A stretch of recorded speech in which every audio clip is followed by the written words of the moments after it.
How to change the app icon size that appear on your home screen for your Samsung phone with 8.0 or 8.5 One UI.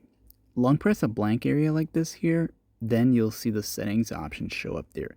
Once you go there, the very first option to the top is where you can change the app size.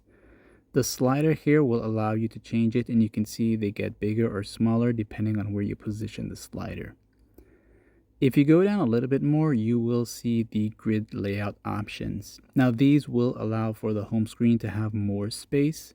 If you go with the 5x6, that'll have more space for more apps and smaller icons. Also, you can do the same for the app drawer if you have that enabled, and you can go into that and change the settings. The higher the number, the more space you'll have and smaller app icons, or the less, you'll have less space and bigger icons. So it's up to you to make that decision, and that's where you can go to change these settings. Like and sub if you're new to my channel, and hey, thanks for watching. Subscribe.